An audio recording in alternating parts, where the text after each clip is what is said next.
What's up, guys? Welcome back to my channel. It's your girl Nikki with another Reprogram Your Thinking video where I want to cause you to think about what you're allowing to dwell in your spirit. First of all, I hope that you all are having a great day. Let me take a sip of refreshing water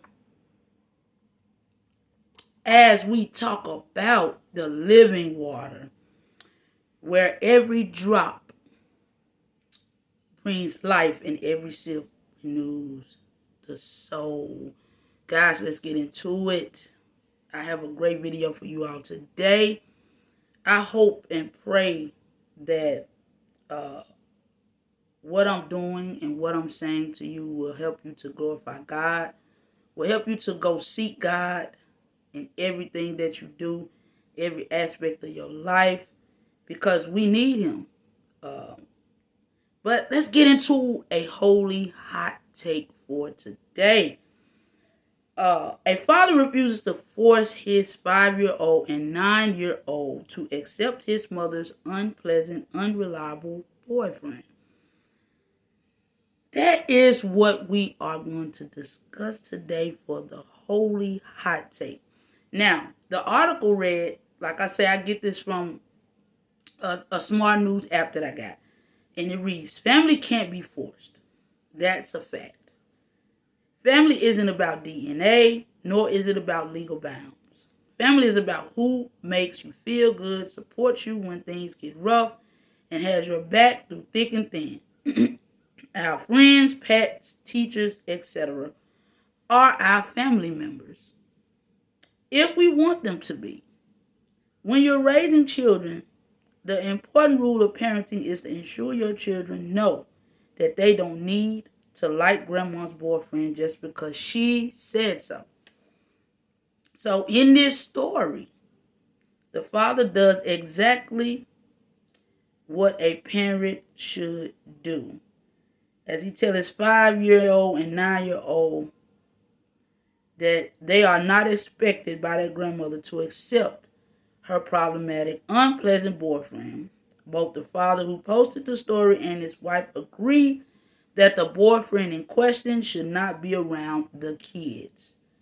But they allow their children to make their own choices.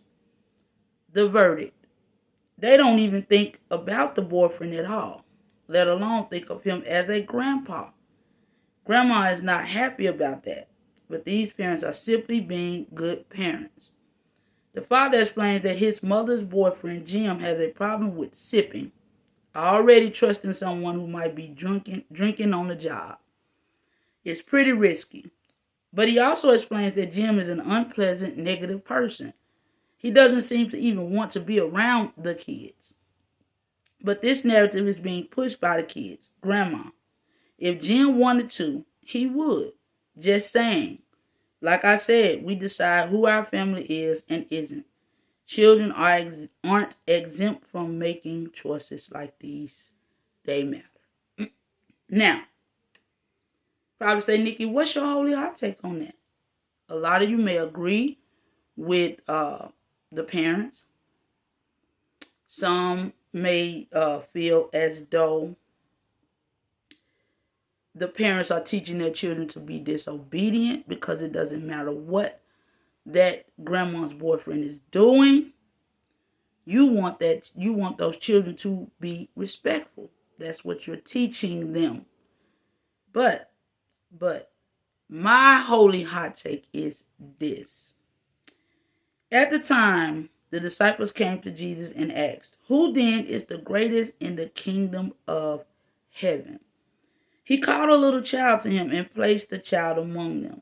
And he said, "Truly I tell you, unless you change and become like little children, you will never enter the kingdom of heaven.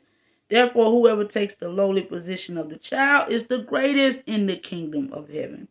And whoever welcomes one such child in my name welcomes me.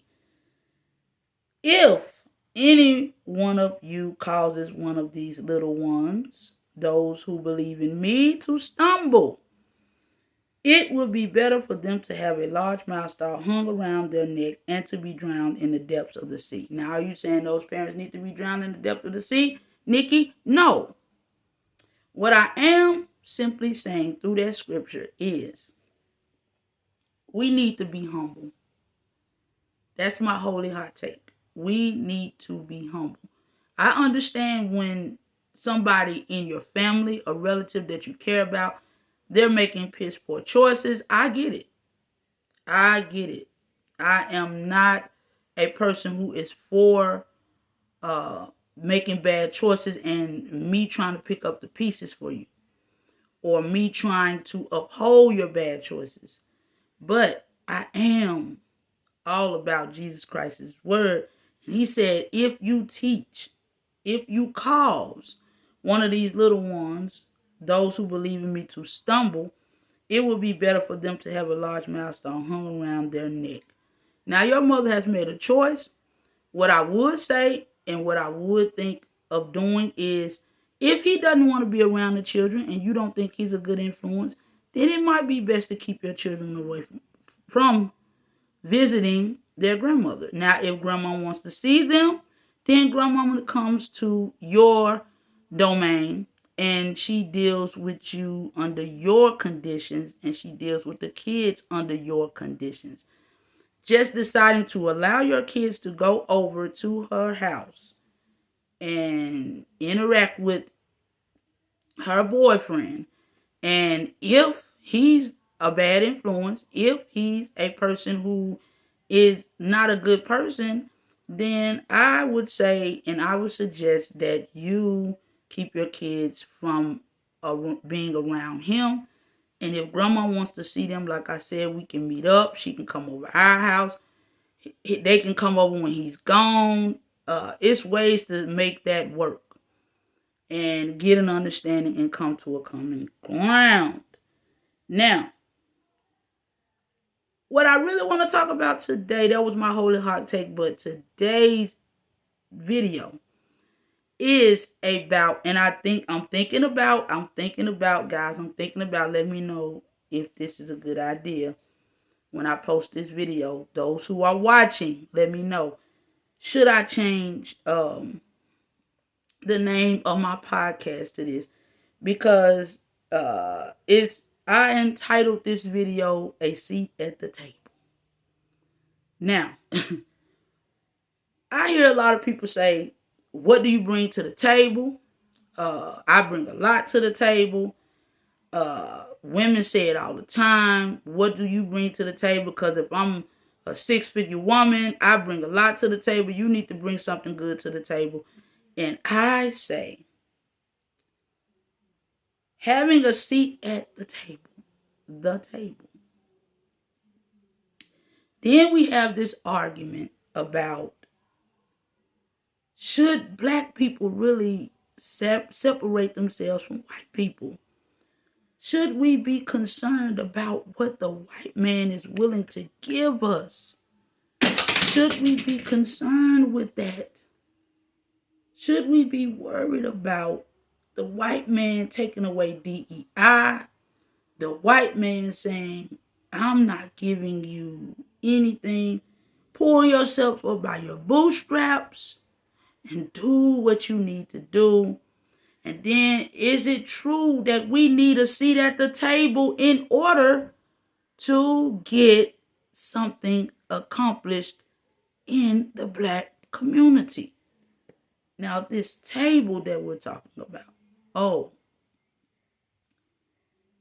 how important is it for me to be at the table with the big wigs, with the people that make all the money, with the billionaires? How important is it for me to be at the table?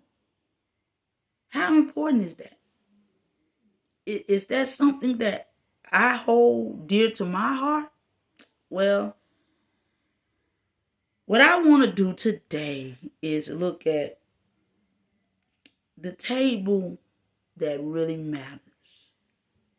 The table that is only off limits to those who are not believers of the way. Nikki, what are you talking about? This table, what are you talking about? Now, first, I want to start off and talk about community and what that means. Community means the feeling of someone having your back through thick and thin, a group that you can count on, a group that you fellowship with and you feel comfortable fellowshipping with them. That's community. Community is very important to God. Very important to God. But his community is built on trusting him, trusting his will and his way, not doing it our way, not doing what we want to do, not doing what we think is right, what we feel is right. But his community is about love, peace, joy, living in harmony with one another, not always looking for a flaw in someone, looking for a way to tear one another down. That's not God's community. And you probably say, Nikki, why are you talking about this? Well, we hear so many stories about racism and how we're experiencing racism as Black people, how we continue to be marginalized, how they try to take away any and everything that will help us get over the hump, so to speak. And I'm not at the point anymore where I'm frustrated. I'm at the point where it was the reason why I even started doing these videos. I wanted to affect change.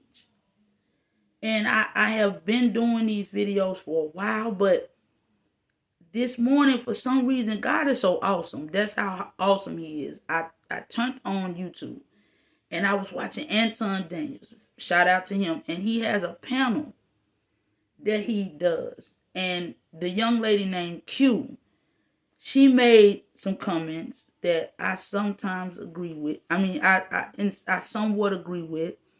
But I think we do a lot of this in the Black community. She was saying that Black people are not willing to help each other. Because one of the young men on the panel was telling her, everybody's not in your situation. Everybody doesn't know Anton Daniels. You're telling us to get up and work hard. But everybody doesn't know Anton Daniels. Hard work doesn't get everybody everywhere. He was saying, I work just as hard as you, and my followers and my subscribers are not nearly as deep as yours because you're connected to Anton Daniels. And her rebuttal was, hey, I'm a pretty woman. Men love pretty women. So what they will do is they will like my pictures on Instagram. They will follow and subscribe to my channel. But she was saying, I did the work. I didn't just get here because I know Anton Daniels. And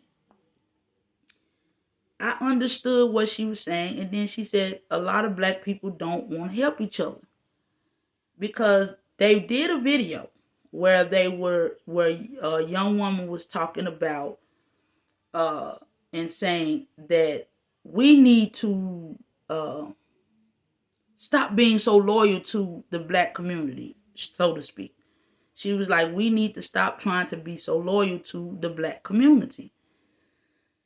And they didn't play the whole video. They just played a clip. So, you don't get the context. So I was sitting there and I was watching it for a little while. Then I turned off because, in that time I'm studying, so I can do my work. I can come on here and give you a good word for today. So in that, I was reading. And then I came across an article and it said, a seat at the table. And I'm like, okay. I was like, I get it, God. I get what you're saying. And it made me think about how you have a division, a divisive society, because you have some part of society, a percentage of people who say, get up, do what you got to do, take care of your business, stop whining, push forward, push on. You have that group of people. And then you have the group of people that say, they're always trying to stop us. How do we just pull ourselves up by our bootstraps and just push forward? We don't have the resources. We don't have the know-how. We don't have anything that's working in our favor. And then you have those who say, we need a seat at the table. We need a voice at the table. We need somebody who's going to go in there and who's going to really rattle and shake those people up, and sit at the table with the billionaires and talk with the billionaires and tell them what the poor and impoverished black people need. But in that aspect, from my perspective, I really don't think that they will be able to give us what we need, because they don't really know, because they're really not going to humble themselves to the point to come down to our level and come where we're at and see what we deal with on a regular basis. Some of them, they have sympathy and empathy for us. Some white people do. But let me get to the seat at the table. How did Jesus choose his disciples? He prayed to God all night, and when it was day, he called his disciples to himself. So he prayed, and he prayed all night. Anytime you saw Jesus do something, he went immediately to pray. Because people take your energy. They drain you. And after they drain you, if you don't go and pray, it will tear you down. That's family members, that's friends, that's co-workers, that's the government, that's the media. They will tear you down. When you hear people talking, if you watch YouTube videos, if you watch the news, I feel like we need to pray all night. Because you're going to hear some bad news. You're going to hear some people say, hey, this happened, that happened. And it's like, oh my God, not again. When you hear about Angie Stone passed away. And then you hear people saying, oh, but it was a conspiracy. They killed her. So it's like you immediately should go pray, because that will tear you apart. When you're watching videos of people talking about what Donald Trump is doing at every second, at every minute, go pray. Go pray. Now you probably say, Nikki, what are you talking about? What is this table you're talking about? I'm going to get to that, I promise. I promise, just give me time. I'm working through something. Because I really want us to know and understand that, yes, things are going to happen. I don't like everything that happens. I hate when bad things happen. I hate when bad things happen to me. And I'm being honest, I think this is awesome for me. Not just for me putting this video out, for people who may listen to it. This is awesome for me because Jesus made sure that people were not going to drain him of his energy. If he put energy into healing somebody, he went straight back and prayed to God. And it was about connection, staying connected. Because when you out here and even when you're trying to work hard, push forward, make a life for yourself, once you start just going and going and going and going, and you don't take time for prayer and connectedness with God, you're going to lose yourself. I can promise you that. I am a living witness to that. You will lose yourself. Now, the men that he chose. Oh, this was so crazy when I started looking at it. The men that he chose. Okay, let's look at the sons of Zebedee. What did they do? Well, Their smarty pants mother came up to Jesus and said, she kneeled before him. She showed him some respect. She asked him for something. And he said to her, what do you want? She said to him, say that these two sons of mine are to sit, one at your right hand and the one at your left. He had to pray. That's why he had to pray. Because he knew he wasn't picking perfect men. Now these two done went and got their mama to come over here and say something, ask Jesus for something, and watch how Jesus handles it. Jesus answered, you do not know what you are asking. Are you able to drink the cup that I am to drink? They said to him, we are able. He said to them, you will drink the cup. You will drink my cup. But to sit at my right hand and at my left is not mine to grant, but it is for those for whom it has been prepared by my Father. And when the 10 heard it, they were indignant at the two brothers. But Jesus called them to him and said, you know that the rulers of the Gentiles lord it over them, and their great ones exercise authority over them. It shall not be so among you, but whoever will be great among you must be your servant, and whoever will be first among you must be your slave. Even as the Son of Man came not to be served, but to serve and to give his life as a ransom for many. He cut them off from even going to fight with him. They were about to go probably attack those two. Jesus stopped them. He said, no, I know why they're asking for this. The same reason why we're asking the government to learn how to listen to our voice, to pay attention to what we're saying, stop taking things from us, stop hurting us, stop not giving us fair opportunities. But Jesus said the Gentiles lorded over them. So he's saying the people that we deal with on a regular basis that try to lord over us.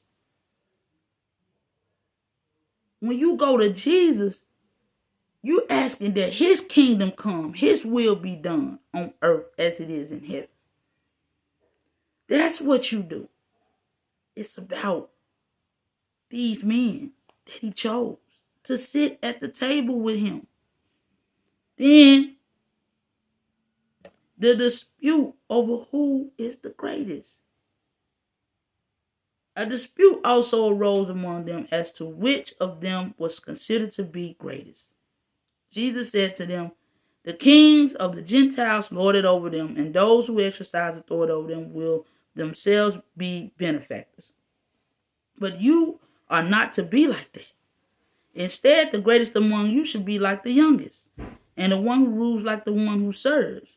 For who is greater, the one who is at the table or the one who serves? It is not the one who is at the table, but I am among you as one who serves. You are those who have stood by me in my trials, and I confer on you a kingdom, just as my Father conferred on me, so that you may eat and drink at my table in my kingdom and sit on thrones judging the 12 tribes of Israel. Now, we can't wait for that. I know you probably saying, Nika, I can't wait for that day. I don't have that type of time or patience. I'm sick of struggling. I'm tired of going through what I'm going through. I'm tired of not having enough money. I'm tired of not being able to pay my bills. I get it. But you know who else gets it? Jesus. Because he said, who is greater, the one who sits at the table or the one who serves? He said, it is not the one who sits at the table. So what we should be doing is getting up and serving, seeing who we can bless. Because it's a blessing that you woke up. You didn't wake up because you're so good. Then let's look at this. Let's look at Peter. Let's look at Peter. No. Let's look at Simeon. Says Simeon Satan has asked to sift all of you as wheat, but I have prayed for you, Simeon, that your faith may not fail. And when you have turned back, strengthen your brothers. But he replied, Lord, I am ready to go with you to prison and to death. Jesus answered, I tell you, Peter, before the rooster crows today, you will deny 3 times that you know me. That's Peter. I'm sorry. It was about Peter. So he told him he was going to deny him. We'll get to that later. But let's look at Thomas and how he doubted. Now Thomas, one of the 12, was not with the disciples when Jesus came. So the other disciples told him, we have seen the Lord. But he said to them, unless I see the nail marks on his hands and put my finger where the nails were and put my hand into his side, I will not believe. A week later, his disciples were in the house again, and Thomas was with them. Though the doors were locked, Jesus came in and stood among them and said, peace be with you. Then he said to Thomas, put your finger here, see my hands. Reach out your hand and put it into my side. Stop doubting and believe. Thomas said to him, Lord, my God. Then Jesus told him, because you have seen me, you have believed. Blessed are those who have not seen and yet have believed. So guys, we need to be believers to have a seat at the table. We need to be believers. Because just to have a seat at the table with the rich and wealthy, it's not going to get us anywhere. As you can see, because they walked with him. They seen him.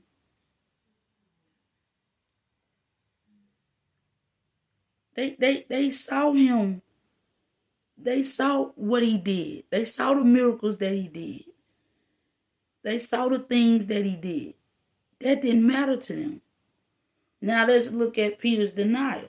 Now Peter was sitting outside in the courtyard, and a servant girl came up to him and said, you also were with Jesus the Galilean. But he denied it before them all, saying, I do not know what you mean. And when he went out to the entrance, another servant girl saw him, and she said to the bystanders, this man was with Jesus of Nazareth. And again he denied it with an oath, I do not know the man. After a little while, the bystanders came up and said to Peter, certainly you too are one of them, for your accent betrays you. Then he began to invoke a curse on himself and to swear, I do not know the man. And immediately the rooster crowed. And Peter remembered the saying of Jesus, before the rooster crows, you will deny me 3 times. And he went out and wept bitterly. Excuse me. Then let's look at Jesus being arrested. While he was still speaking, Judas, one of the 12, arrived. With him was a large crowd armed with swords and clubs. With him was a large crowd armed with swords and clubs, sent from the chief priests and the elders of the people. Now, the betrayer had arranged a signal with them. The one I kiss is the man, arrest him. Going at once to Jesus, Judas said, greetings, Rabbi, and kissed him. Jesus replied, do what you came for, friend. Then the men stepped forward, seized Jesus, and arrested him. With that, one of Jesus' companions reached out for his sword, drew it out, and struck the servant of the high priest, cutting off his ear. Put your sword back in its place, Jesus said to him, for all who draw the sword will die by the sword. Do you think I cannot call on my Father, and he will at once put at my disposal more than 12 legions of angels? But how then would the scriptures be fulfilled that say it must happen in this way?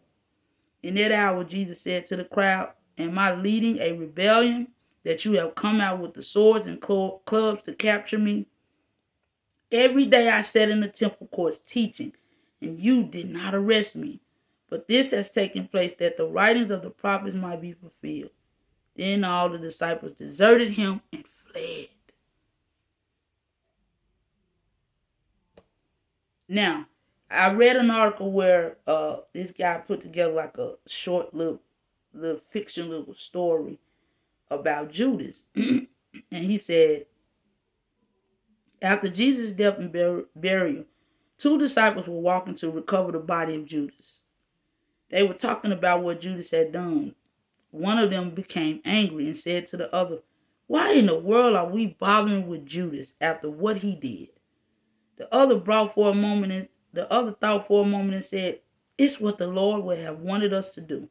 After all, did we not abandon the Lord in this last hour? In his last hour?"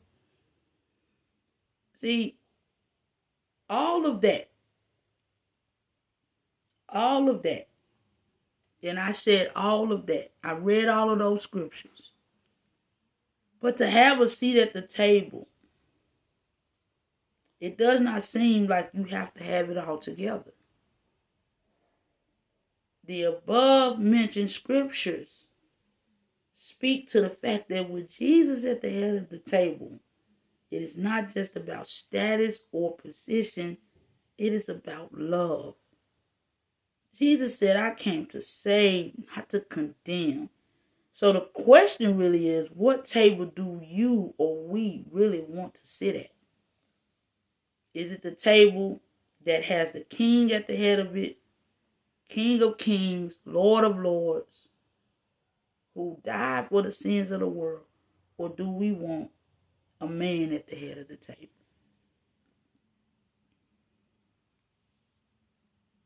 That's what we should be asking ourselves.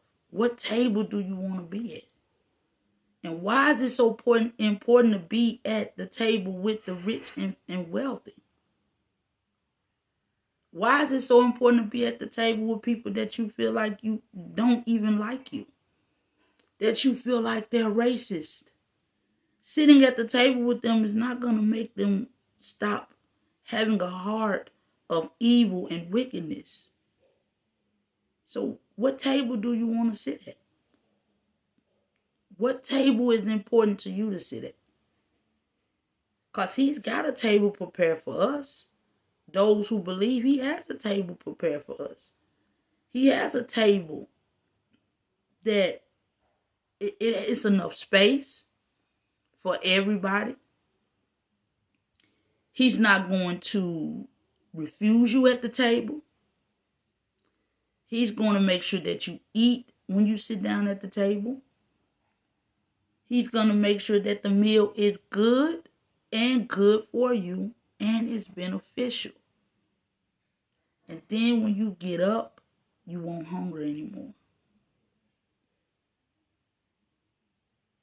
You won't hunger anymore.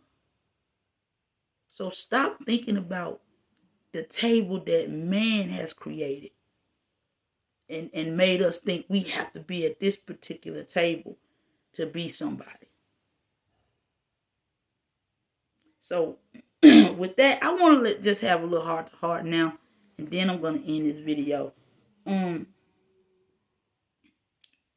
This is just me being candid, me being honest, me being real.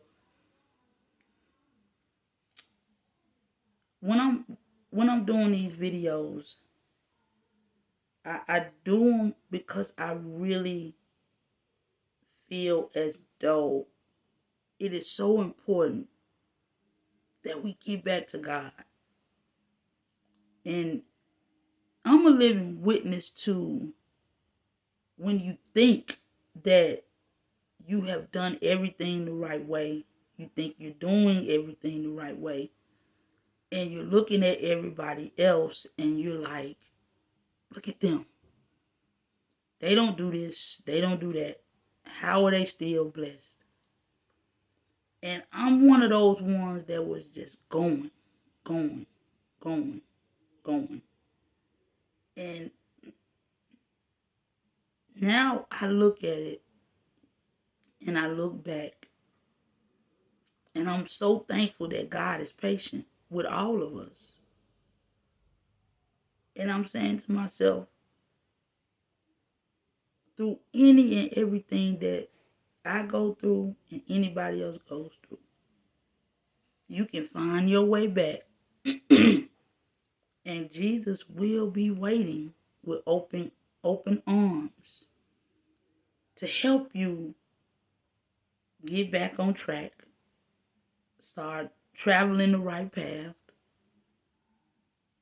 and stop finding yourself in situations that you're frustrated with. Finding yourself in situations that you find yourself robbing Peter to pay Paul. You find yourself worried all day. You find yourself getting up complaining instead of just being thankful. Because we get in a routine. Thankful. Thank you for waking me up. And we go on about our day. And we fuss and fight with people. We fuss and fight in traffic. We argue with people we don't even know. We beat each other down. We talk about each other. We make everything a white or black thing when it's just human nature. And from my heart to yours, I really just want to say, let's get back to God. Because when I say get back to love, that's what I mean. Because our love has grown cold for each other because we don't have that heart. Because our heart is grown cold because we're looking at tragedy every day. And we never find a silver lining in what's going on because it's always like it's one thing after the other. It's just like a domino effect. It's like a storm that won't end. But we got to get back to God. We got to get back to Jesus. We got to get back to love. We got to. Because if we don't, you're going to see worse than what you see. And then you're going to find yourself being amongst the ones that you talk about every day. You're going to find yourself amongst them. You're going to find yourself hearing, "Depart from me. I never knew you." And that's what I'm concerned about. That's what I think about. And that's what we all should be thinking about. Now, it's not a force. I'm not trying to convince you of anything.